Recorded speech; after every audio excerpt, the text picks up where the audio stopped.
पानी की समस्या। बहुत समय पहले की बात है। विंध्याचल पर्वत के पास एक सुंदर राज्य था, सुंदरपुर।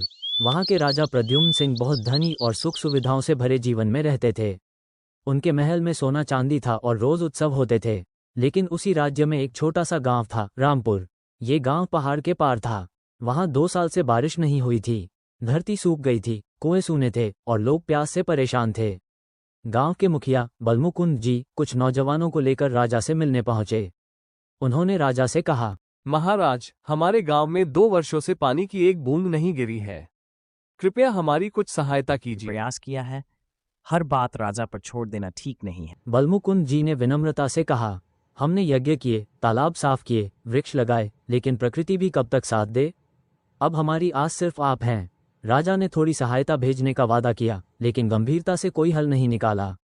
रात में राजा ने एक सपना देखा। एक वृद्धा खेतों में रो रही थी। उसने कहा, जब प्रजा प्यास से तड़प रही है, तब राजा चैन से कैसे रह सकता है। राजा घबरा गए और निश्चय किया कि वे स्वयं रामपुर जाकर स्थिति देखेंगे। अगले दिन राजा अपने सेवकों के साथ गांव पहुंचे। वहां उन्होंने देखा, धरती फटी हुई थी, बच्चे कमजोर थे, महिलाएं मीलों दूर से पानी ला रही थीं। एक छोटी लड़की, राधा, ने राजा से पूछा, महाराज, क्या आपके महल में भी पानी के लिए इतना चलना पड़ता है।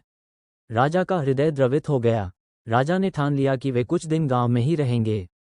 उन्होंने राजसी सुखों का त्याग किया और ग्रामीणों के साथ काम करने लगे। जमीन खोदी, तालाबों की सफाई की, वृक्ष लगाए और वर्षा के लिए प्रार्थना की। धीरे धीरे गांव में परिवर्तन आया। प्राचीन तालाब साफ हुए, पानी रोकने के यंत्र बने और लोगों में आत्मविश्वास लौट आया। राजा ने एक नया नियम बनाया, हर गांव में एक जल समिति बनेगी और राज्य हर गांव को मदद देगा, लेकिन गांव वालों को भी सहयोग देना होगा। 2 साल बाद रामपुर पूरी तरह बदल चुका था।